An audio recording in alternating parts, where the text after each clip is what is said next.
విశ్వవిఖ్యాత నట సార్వభౌముడు స్వర్గీయ నందమూరి తారక రామారావు గారి నట వారసత్వమే కాకుండా రాజకీయ వారసత్వం కూడా తీసుకుని మనకి ఎప్పుడు ఎన్ని ఏళ్ళు వచ్చినా కానీ వన్ని తగ్గకుండా నిండు పున్నమి చంద్రుడిలాగా అలాగ తెలుగు చలనచిత్ర ఆకాశం మీద వెలుగుతున్నాడు నందమూరి బాలకృష్ణ గారు. ఆయన సినిమాల్లోకి వచ్చి ఆయన సినిమా మొట్టమొదటి సినిమా తాతమ్మ కళ విడుదలై సరిగ్గా 50 సంవత్సరాలు ఈ రోజున పూర్తవుతుంది. కాబట్టి గోల్డెన్ జూబ్లీ వరల్డ్ వైడ్గా ప్రపంచవ్యాప్తంగా ఉన్న నందమూరి బాలకృష్ణ అభిమానులందరూ కూడా ఈ రోజున ఒక పండగలాగా జరుపుకుంటున్నారు ఈ గోల్డెన్ జూబ్లీ ఫంక్షన్ని. కాబట్టి నందమూరి బాలకృష్ణ గారు ఒక ట్రెండ్ ఆయన క్రియేట్ ఆయన ట్రెండ్ ప్రకారం ఎప్పుడు వెళ్ళలేదు. ట్రెండ్ ఆయన క్రియేట్ చేసేవాడు ఎప్పుడైనా కూడా.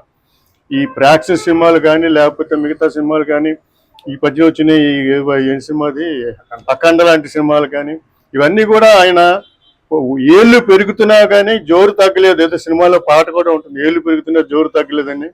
అలాగా ఎన్టీ రామారావు గారు తన తండ్రి గారికి నిజమైన వారసుడిగా ఆయన చలనచిత్రంలో వెలుగొందుతున్నాడు. ఆయన అంతమించి మంచి మనిషి కూడా ఆయన. ఎందుకంటే ఆయన చేసే సేవా కార్యక్రమాలు మిగతా వాళ్ళలాగా బయట చెప్పుకుని కాదు, ప్రచారం చేసుకోవడం ఎక్కువగానే.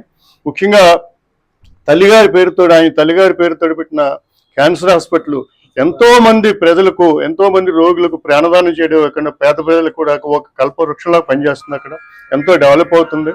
అటు హిందూపురం శాసనసభ్యుడిగా తన తండ్రి గారు మొట్టమొదటిసారి ఇప్పుడు ఎలక్ట్ అయిన తర్వాత మా అభిమాన నాయకుడు హరికృష్ణ గారు కూడా అక్కడి నుంచి ఎలక్ట్ అయిన తర్వాత బాలకృష్ణ గారు అయితే 3వ సారి అనుకుంటాను మొన్న ఎలక్ట్ అయ్యాడు. కాబట్టి ఆయన నూతనుడిగా ఇలాగే అభిమానులందరికీ కూడా తన ప్రేమాభిమానాలు పంచుతూ ఇలాగే ఎంతో ఆనందాన్ని ఇస్తూ ఇంకా ఎన్నో ఏళ్ళు చలనచిత్ర సీమలో తన ఏదైతే ఉందో తన నట వైభవాన్ని కొనసాగించాలని చెప్పి మనస్ఫూర్తిగా కోరుకుంటూ ఈ రోజుని ఈ కార్యక్రమాన్ని చేస్తున్నాను. జై బాలయ్య, జోహార్ ఎన్టీఆర్.